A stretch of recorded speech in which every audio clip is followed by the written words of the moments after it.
Module 2, Loving Intention. Day 9 is all about the love hormones. Love is a hormonal experience. Our bodies are flooded with hormones all the time. Certain hormones trigger a sense of excitement, attraction, and even lust. Some hormones lead us to feel secure and wanting to bond, and other hormones cause us to seek new and different experiences. In the previous lesson, we talked about the importance of being motivated to love. Hormones play a big role in motivation. Many factors influence the flow of hormones throughout our body. Day 9 reveals to us the power of our love hormones. Day 9, Love Hormones. How do hormones affect love? If your heart is a volcano, how shall you expect flowers to bloom? This was written by the beautiful poet Khalil Gibran. Attraction and desire. Mental, emotional, sensational. It's an event you can feel. Attraction without desire is possible. Desire without love is possible, and love without arousal is possible. But when you combine all of those, wow. Attraction and desire hormones. DHEA is a precursor to testosterone, the major male hormone, and estrogen, the major female hormone, and pheromones that stimulate the limbic arousal. Dopamine is found in the mesolimbic pleasure center of the brain. It sends signals to other nerve cells, enhances sexual response, bonding, and monogamy. Vasopressin regulates water, glucose, and salts in the blood. It's released in the brain during sexual response, increases pair bonding, and also increases aggression of males toward males. Dopamine and love. Couples often show the signs of surging dopamine, increased energy, less need for sleep or food, focused attention, and exquisite delight in the smallest details of this novel relationship. This was written by Dr. Helen Fisher. The dopamine formula, I'm just going to repeat it for people who cannot see the screen. It's C8H11NO2. It's a specific formula.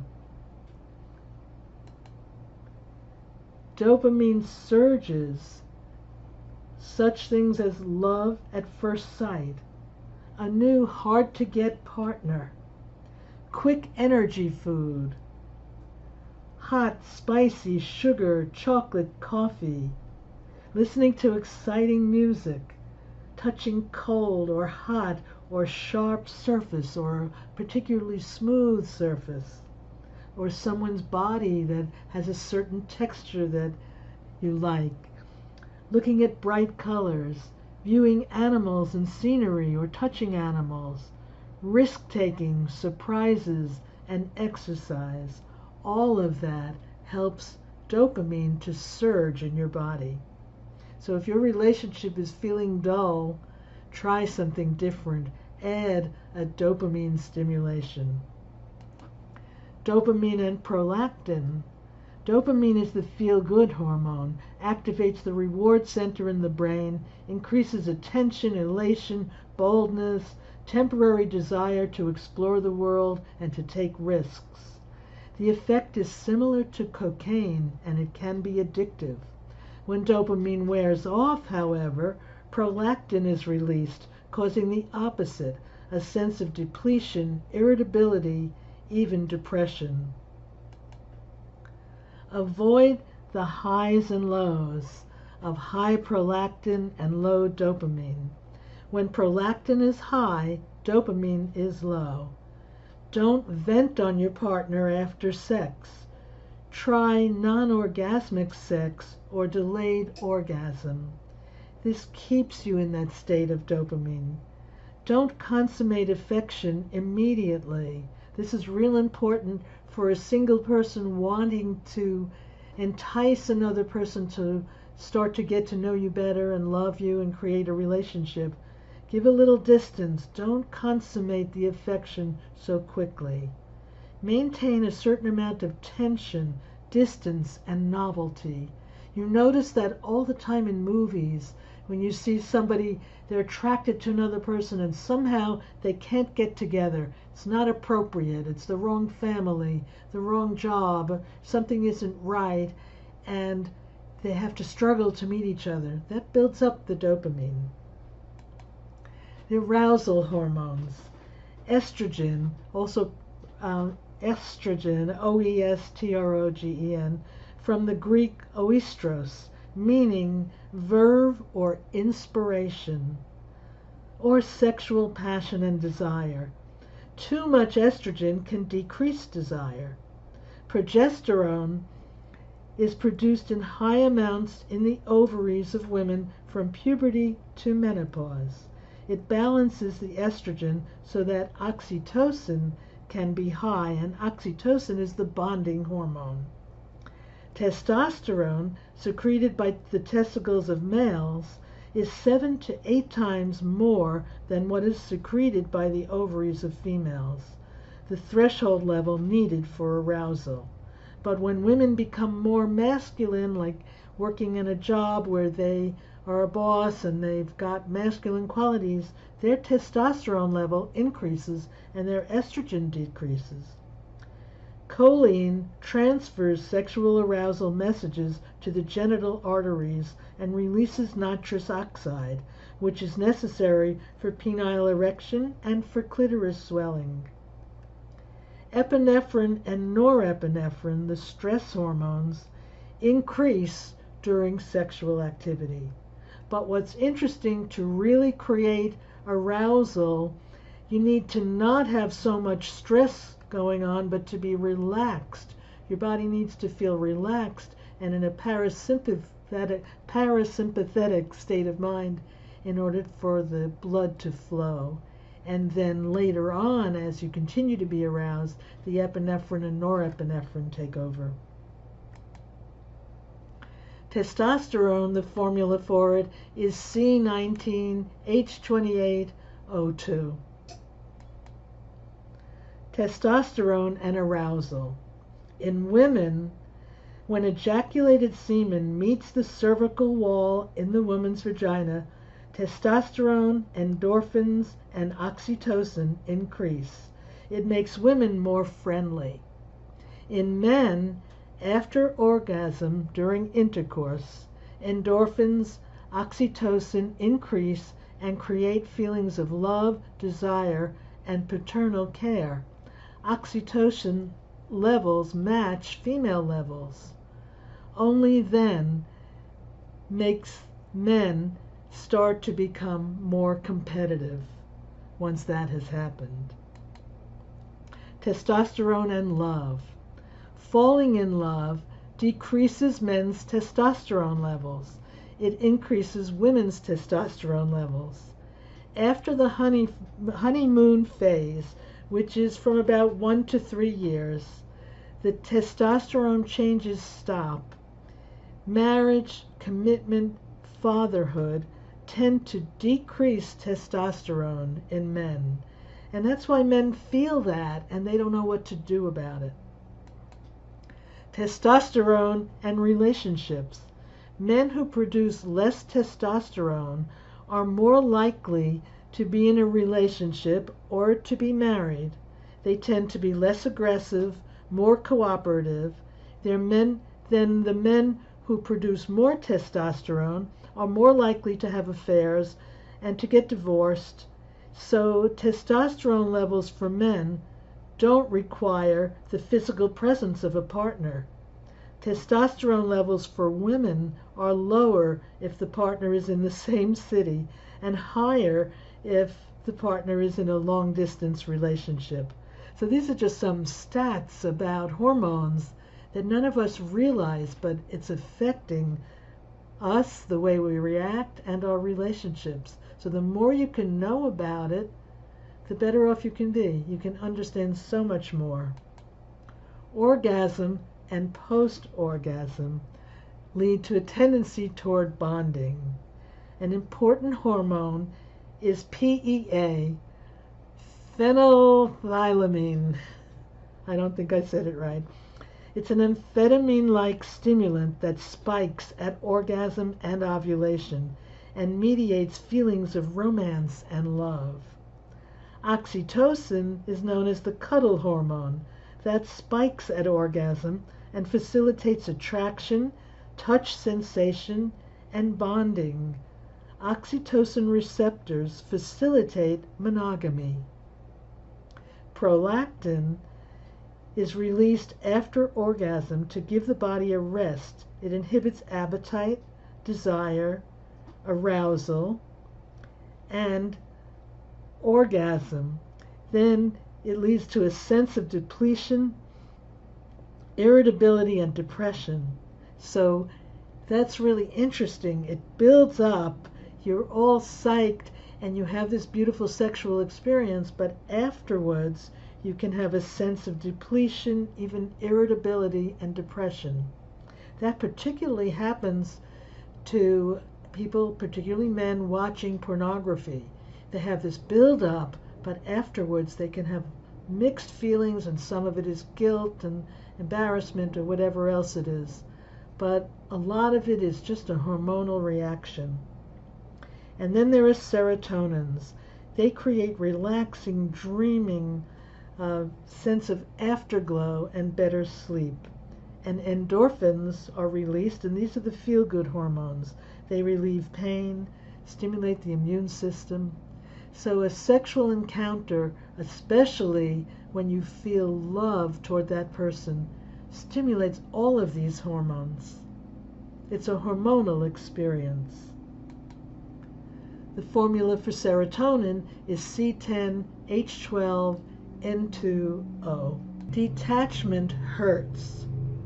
Overactivity in the limbic brain, the place where we store emotions, starts to happen. The brain gets confused.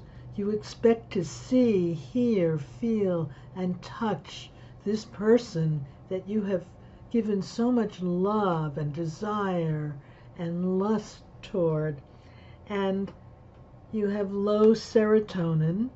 You may be feeling depressed. You may have a loss of appetite. You start feeling isolated, or maybe you purposely isolate yourself. You have a loss of joy, low endorphins, and you may even feel physical pain. A broken heart really can result in physical pain. The left ventricle in your heart can start to have a problem. So it can be serious. Love can hurt when it's not reciprocated. And having to detach from that love can be quite painful. I crave your mouth, your voice, your hair, silent and starving. I prowl through the streets. Bread does not nourish me. Dawn disrupts me. All day I hunt for the liquid measure of your steps. Beautiful poem written by Pablo Neruda. Sex puts passion into a relationship. When you are being sexual, all those aspects, arousal and desire, you have all these different hormones: estrogen, progesterone, testosterone, choline, epinephrine, norepinephrine, and other hormones. Sex relieves pain. Oxytocin, serotonin, and endorphins can actually alleviate pain. Sex balances emotions. It depreciates depression. It reduces it. And it increases prostaglandins and the endorphins. Love and commitment. When you have love and commitment, you have high levels of oxytocin and vasopressin, and it causes a decline of dopamine and norepinephrine. So you have less stress and maybe less novelty, and then eventually less excitement, unless you add some novelty back into your relationship. Oxytocin creates feeling close, a feeling of trust, and then trusting in love. And it increases with touch, and it increases with even anticipating touch.